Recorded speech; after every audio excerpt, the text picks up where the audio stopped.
नमस्कार, मैं राजू कुमार झा और देश किसका के वीआईपी सीट पर ऐसे संसदीय क्षेत्र रायबरेली की आज बात करेंगे जिसे कांग्रेस का गढ़ कहा जाता है। इस सीट से फिरोज गांधी चुनाव लड़े, जीते भी। सोनिया गांधी लड़ी और जीती भी। लंबे समय से कांग्रेस का इस सीट पर कब्जा रहा है। वर्तमान में सोनिया गांधी सांसद हैं। 16 लोकसभा चुनाव और 3 उपचुनाव में कांग्रेस 16 बार जीत दर्ज कर चुकी है। अब 2024 लोकसभा चुनाव की बारी है। इस बार लोकसभा निर्वाचन क्षेत्र 36 रायबरेली से कोई नया सांसद बनेगा, क्योंकि पिछले कई बार से निर्वाचित हो रही सोनिया गांधी अब राज्यसभा में दिखेगी। इस सीट से राहुल गांधी या प्रियंका गांधी की चुनाव लड़ने की भी अटकलें हैं, लेकिन वहीं दूसरी तरफ चर्चा ये भी है कि राज्यसभा चुनाव में सपा को झटका देकर मनोज पांडे बीजेपी में शामिल हो सकते हैं। अगर बीजेपी में शामिल होते हैं तो चर्चा ये भी है कि बीजेपी उन्हें रायबरेली से चुनाव लड़वा सकती है। लेकिन 2019 के लोकसभा चुनाव में दिनेश प्रताप सिंह खुद पाला बदलकर बीजेपी में शामिल हुए थे। 2019 का लोकसभा चुनाव भी उन्हें सोनिया गांधी के खिलाफ ही लड़ा था उन्होंने, लेकिन चुनाव में कुछ कर नहीं पाए, हार गए।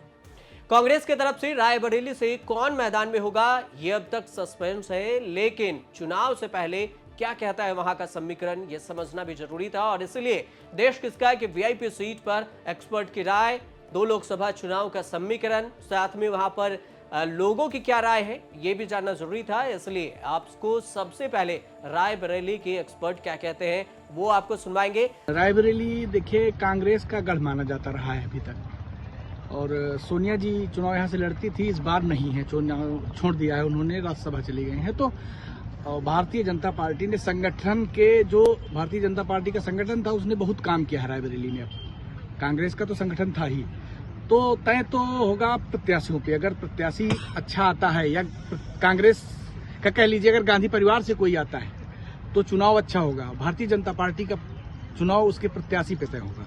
अच्छा, मौजूदा सांसद का कामकाज कैसे देखते हैं आप? मौजूदा सांसद खुद तो खैर अस्वस्थ थी, नहीं आ पाई, जो भी कारण थे, लेकिन काम तो जो एक उनका कार्यालय चलता है उससे आम जनमानस के काम तो होते रहे हैं। जो भी काम एक जनप्रतिनिधि के उससे होते हैं वो तो होते रहे हैं। रायबरेली के आम जन के काम उनके तिलक भवन का जो कार्यालय है उससे होते रहे हैं। जो लोग वहां तक पहुंचे हैं उनको उनके काम जरूर हुए हैं। उसमें कहीं ना कहीं जो यात्रा चल रही है उसमें वोट बैंक तो बढ़ रहा है। ऐसा नहीं है कि कांग्रेस का वोट बैंक नहीं बढ़ रहा है, कांग्रेस का वोट बढ़ गया, क्योंकि अब जो ये चल रहा था पीडीए के जुड़ने से भी असर दिखाई देगा कांग्रेस को। रही अब भारतीय जनता पार्टी की बात, तो वो अगर रायबरेली की केवल हम बात करें तो रायबरेली में भी ऐसा नहीं है कि काम नहीं है, जो काम कर रहे हैं वो काम हो रहे हैं। मगर जो कांग्रेस की बात अगर करते हैं जो आम जनमानस में, वो यहाँ सोनिया गांधी का पुराना एक गढ़ रहा। जब उत्तर प्रदेश में अपनी एक सरकार केंद्र में सरकार रही, उसको देखते हुए कार्य वो भले नहीं आती हैं मगर उनके प्रतिनिधि हैं, वो थोड़ा बहुत अपना काम करते हैं, चाहे कोविड हो या कोई हो, करते रहे। भारतीय जनता पार्टी के बीच सारे मिनिस्टर, अभी कल ही आपने देखा होगा एम्स का वो हुआ, और अभी कार्यक्रम हो रहे हैं। जो गांव में मोहल्लों में जो पार्क पड़े थे उनका उद्धार हुआ है। तो इस तरह से अगर पार्टी की बात करें तो कांग्रेस और बनाम ये क्या नाम है बीजेपी का, तो यहाँ रायबरेली में अभी बहुत मेहनत करनी पड़ेगी भारतीय जनता पार्टी को। देखिए संगठन अभी देखा जाए तो मुझे तो कोई नहीं दिख रहा है यहाँ पर, क्योंकि जो यहाँ जातियों को लेकर लड़ाई चल रही है, क्षत्रपों और जैसे जो चल रहा है कि कार्यकर्ता के बीच में चल रहा है। आप क्षत्रियों को ले लो, ब्राह्मण, जो यहाँ पर रायबरेली का एक सिक्का रहा है वो ब्राह्मण बनाम क्षत्रिय रहा है। और ज्यादातर आप सरेनी क्षेत्र ले लीजिए, अटल बिहारी के समय में गिरीश चंद्र जी चुनाव जीते थे भाजपा से, उसके बाद वहां पर सारे क्षत्रिय ही जीतते आए हैं। और अब और जगह देख लीजिए तो वहां पर भी ब्राह्मणों का एक अपना अस्तित्व है। अब ये जो अभी नया सिस्टम हो रहा है, ओबीसी बनाम चल रहा है, तो उसको लेकर भी अब जनता में एक अलग माहौल बन रहा है। आप देख रहे हैं वो जनता जो कह रही है, जो वोट देने आता है वो ज्यादातर अपर कास्ट का आदमी नहीं निकलता है जल्दी। जो निकलता है तो उसमें जैसे ओबीसी है या एससी है, ये वोट देने के लिए, क्योंकि उसका वो सोचता है कि यार मेरा वोट ही है सबसे कीमती है। सबसे बड़ी बात है कि कोई भी चुनाव एसी के कमरे बैठ के नहीं जीता जा सकता है। यही गलती पहले भाजपा ने की थी और वही कांग्रेस कर रही। 5 साल तक हम किसी के दुख दर्द में शामिल हैं और अचानक हम आ जाते हैं कि हम आपके बहुत बड़े हितैषी हैं। कौन कह रहा है ये कांग्रेस के ऊपर ही बात लागू होती है ना। अभी तो कहीं भी नहीं रहे, सांसद जी को इतना समय नहीं मिला कि रायबरेली आ सके। उन्होंने अपने प्रतिनिधि को रायबरेली भेजा, बराबर हो रहा है। भाजपा की स्थिति इस समय वो ये संगठन यहाँ का मजबूत है, विकास कार्य वो देख रहे हैं, ज्यादा से ज्यादा बजट भी आ रहा।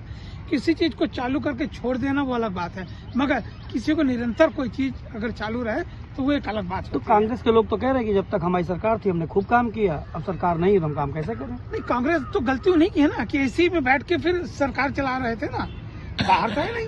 भाजपा के कार्यकर्ता धूल में धूप में हर जगह भाग दौड़ कर रहे थे, आज उनकी जो मेहनत रंग ला रही है। जैसे जिस तरह कांग्रेस का भारत जोड़ो न्याय यात्रा चल रहा है, हर जगह जा रहे हैं, मगर इससे लग नहीं रहा है कि इसकी कोई मजबूती मिल पा रही है।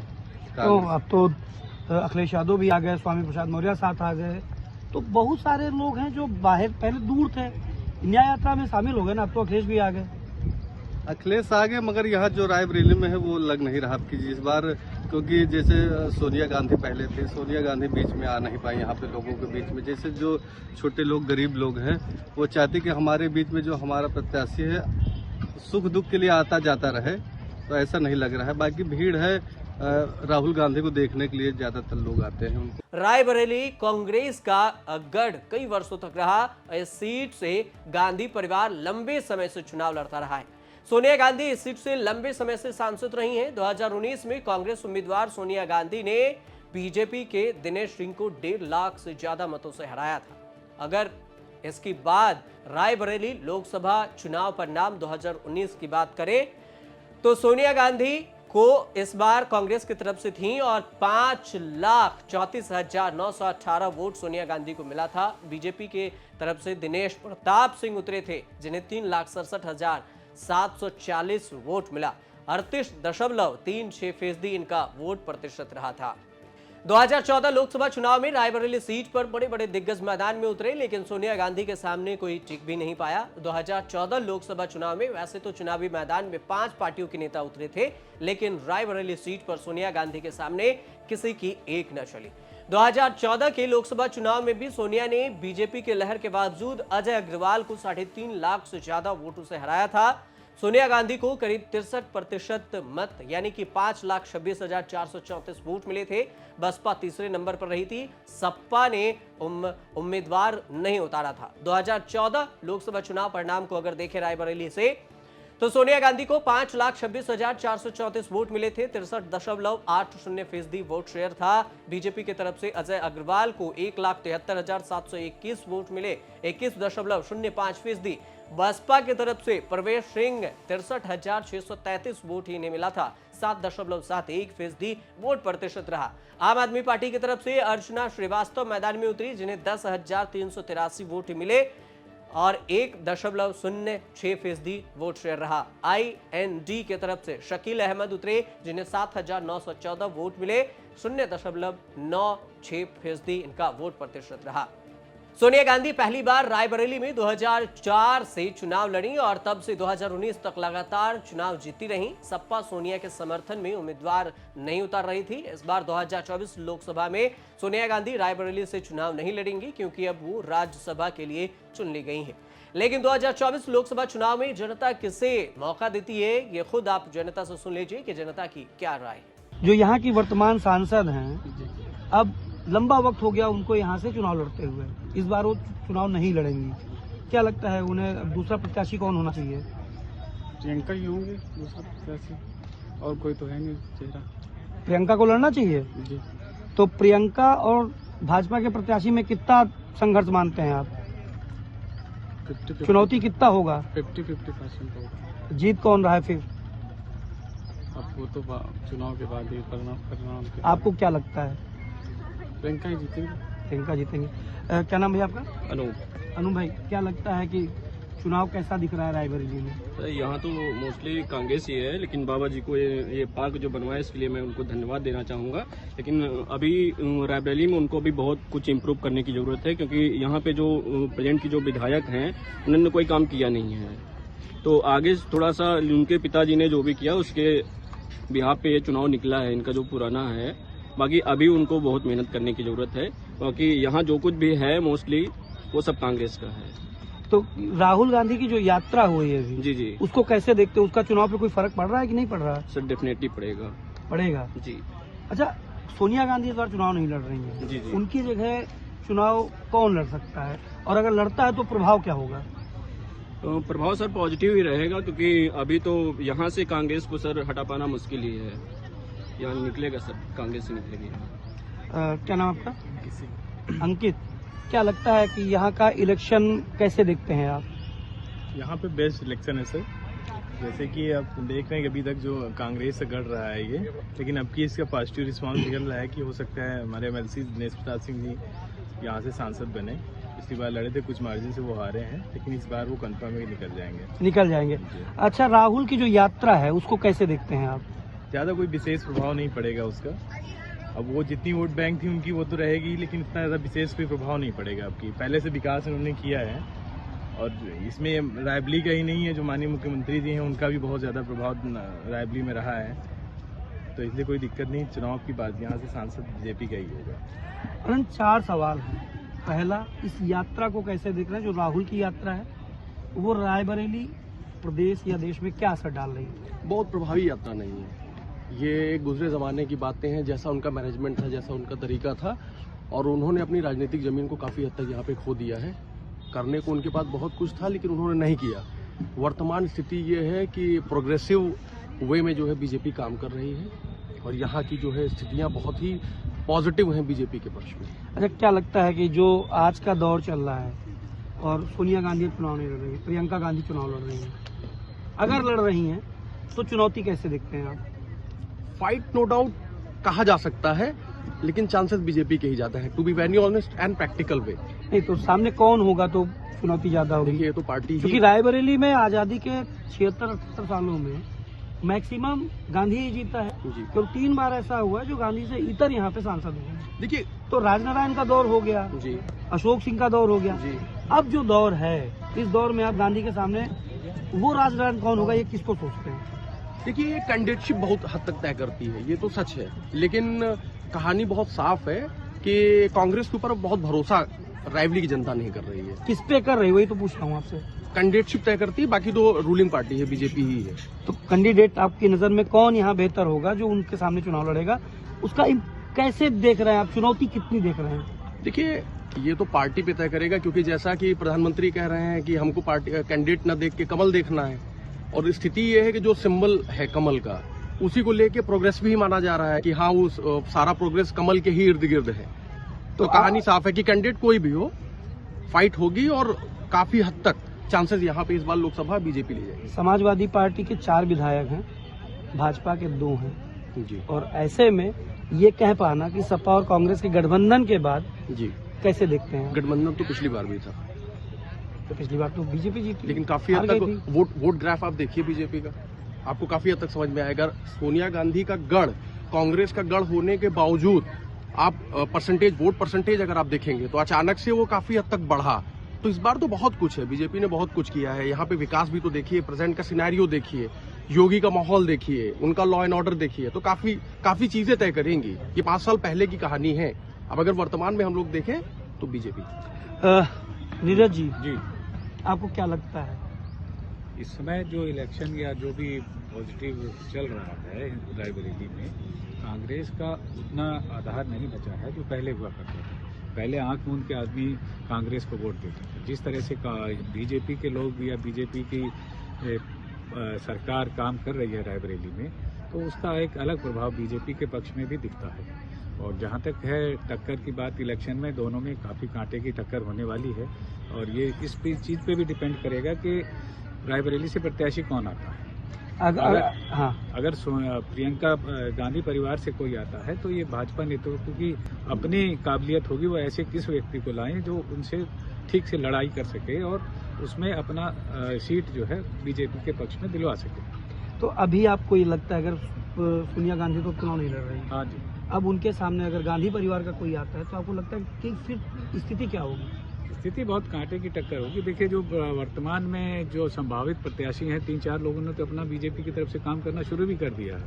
और बाकी फिर अंतिम समय पे टिकट किसको मिलता है, कितने कद्दावर नेता कौन आता है यहाँ पे, इसके ऊपर भी डिपेंड करता है। अगर पूरे समीकरण को समझा जाए, रायबरेली के समीकरण को, तो 2011 जातीय जनगणना के मुताबिक 5,14,464 वोटर, करीब 30.3% यहाँ की आबादी है और उसके अलावा 57.72% साक्षरता है यहाँ की। ग्रामीण वोटर्स यहाँ पर 15,16,226 है, जो कि 89.3% के करीब आता है। शहरी वोटर 1,81,676 ही है, जो कि 10.7% है। 2019 में कुल 16,97,902 वोटर थे, जबकि 56.1% इनका प्रतिशत रहा था। रायबरेली में सबसे ज्यादा एससी वर्ग यानी दलित, ब्राह्मण और राजपूत मतदाताओं की आबादी रही है। अगर जाति के हिसाब से रायबरेली का आबादी देखा जाए तो बौद्ध धर्म के 0.02%, ईसाई धर्म के 0.11%, जैन धर्म के 0.1%, मुस्लिम धर्म के 12.13%, अनुसूचित जाति के 30.3%, अनुसूचित जनजाति के यहाँ पर 0.1%, सिख समुदाय के यहाँ पर 0.07% आबादी बताई गई है। रायबरेली जिले में बछरावा, हरचंदपुर, रायबरेली, सरेनी, ऊंचाहार और सलोन 6 विधानसभा की सीटें हैं। इन सभी पर सपा बीजेपी का कब्जा है। साल 2022 के विधानसभा चुनाव में कांग्रेस एक भी सीट नहीं जीत पाई थी, लेकिन लोकसभा चुनाव के अब तक के परिणाम को अगर देखें तो कौन इस सीट पर कब जीता है, इसका समीकरण कुछ अलग ही निकलकर सामने आता है कि यहाँ पर बीजेपी की ज्यादातर नहीं रही है। लोकसभा चुनाव में रायबरेली में कांग्रेस का गढ़ है और कांग्रेस के उम्मीदवार ज्यादातर जीते हैं। 1952 और 1957 में फिरोज गांधी यहां से जीते, 1960 में आरपी सिंह कांग्रेस से जीते और 1962 में बैजनाथ कुरेल कांग्रेस से ही जीते और 1967, 1971 में इंदिरा गांधी खुद कांग्रेस से यहां पर जीती थी। 1977 में राजनारायण जनता पार्टी से जीती, कांग्रेस नहीं जीत सकी। 1980 में इंदिरा गांधी के बाद इस पर उपचुनाव हुआ, इंदिरा गांधी की हत्या के बाद, और उसके बाद 1984 में अरुण नेहरू कांग्रेस से जीते। 1989, 1991 में शीला कौल कांग्रेस से, 1996, 1998 में अशोक सिंह बीजेपी से जीते, 1999 में सतीश शर्मा बीजेपी से, 2004, 2006, 2009, 2014, 2019 में सोनिया गांधी यहां से सांसद बनकर संसद पहुंची। उत्तर प्रदेश के रायबरेली में लोकसभा चुनाव की राजनीति गरमा गई है। सोनिया गांधी ने रायबरेली से चुनावी मैदान में न उतरने का फैसला लिया। सोनिया गांधी की रायबरेली से उम्मीदवारी छोड़ने के बाद दावा किया जा रहा है कि प्रियंका गांधी यहां से कांग्रेस की उम्मीदवार हो सकती हैं। रायबरेली की जनता को लिखे एक भावुक पत्र में सोनिया गांधी ने बड़ा संकेत दिया था इसका, जिसमें उन्होंने लिखा था कि मुझे पता है कि आप हर मुश्किल में मुझे और मेरे परिवार को वैसे ही संभाल लेंगे जैसे अब तक संभालते आए हैं। साथ ही उन्होंने ये भी लिखा कि मेरे परिवार दिल्ली में अधूरा है, मेरा परिवार वह रायबरेली आकर आप लोगों से मिलकर ही पूरा होता है। यह नाता और स्नेह बहुत ही पुराना है, ससुराल से यह सौभाग्य की तरह यह मुझे मिला है। प्रियंका गांधी की उम्मीदवारी के बाद भारतीय जनता पार्टी की ओर से भी उम्मीदवार के नाम पर चर्चा होने लगी है। दरअसल गांधी परिवार के गढ़ पर पिछले चुनाव से बीजेपी ने सिंधवारी भी शुरू कर दी है। स्मृति ईरानी को लेकर भी चर्चा की जा रही है। सवाल यह भी किया जा रहा है कि क्या अमेठी छोड़कर स्मृति ईरानी रायबरेली से चुनाव लड़ सकती हैं। दरअसल पिछले दिनों अमेठी के साथ साथ रायबरेली में भी स्मृति ईरानी काफी सक्रिय रही है और अमेठी से रायबरेली भी उनका जाना आना होता रहा है। लोकसभा चुनाव 2019 में राहुल गांधी की हार के बाद इस बार भी माना जा रहा है कि अमेठी में राहुल गांधी तो नहीं उतरेंगे, लेकिन केरल के वायनाड से राहुल गांधी चुनावी मैदान में उतर सकते हैं और यही वजह है कि स्मृति ईरानी को रायबरेली शिफ्ट कर दिया जाए। ऐसे में बीजेपी अमेठी से स्मृति को हटाकर रायबरेली से उतार सकती है। प्रियंका गांधी को रायबरेली से पहले ही चुनौती मिल चुकी है। सोनिया गांधी ने 1999 में अमेठी से और 2004, 2009, 2014 और 2019 से रायबरेली से चुनाव जीत चुकी हैं। इंदिरा गांधी अगस्त 1964 से फरवरी 1967 तक राज्यसभा के सदस्य रहीं। अब इस लिहाज से देखा जाए तो यूपी के लिहाज से रायबरेली सबसे सुरक्षित सीट है। यहाँ पर 2014 और 2019 की मोदी लहर में भी कांग्रेस की जीत हुई थी, सोनिया गांधी का दबदबा बना रहा था। जबकि 2019 में कांग्रेस के दूसरे गढ़ अमेठी का किला ढह गया, वहां पर कांग्रेस नेता राहुल गांधी को हार का सामना करना पड़ा, लेकिन रायबरेली में सोनिया गांधी जीत गई। यही वजह है कि अगर प्रियंका गांधी को पहली बार चुनाव में उम्मीदवार के तौर पर उतारा जाता है तो रायबरेली सबसे सेफ और जिताऊ सीट होगी। वहां पार्टी को सबसे ज्यादा मशक्कत और चुनौतियों से नहीं जूझना पड़ेगा। यूपी में सपा कांग्रेस के बीच में गठबंधन हुआ है 2024 लोकसभा चुनाव को लेकर, और कांग्रेस को यूपी में 17 सीटें मिली हैं, जिसमें रायबरेली, अमेठी, कानपुर नगर, फतेहपुर सिकरी, बांसगांव, सहारनपुर, प्रयागराज और महाराजगंज, वाराणसी, अमरोहा, झांसी, बुलंदशहर, गाजियाबाद, मथुरा, सीतापुर, बाराबंकी और देवरिया, ये 17 सीट हैं जिस पर कांग्रेस लोकसभा का चुनाव लड़ेगी। लेकिन देखने वाली बात यह होगी कि अब लोकसभा चुनाव की बारी है। 2024 में लोकसभा चुनाव की बारी है, कुछ ही वक्त बचा है। ऐसे में अब जनता तय करेगी कि 2024 में जनता किसे चुनकर संसद पहुंचाती। अब देखते रहिए न्यूज़ तक।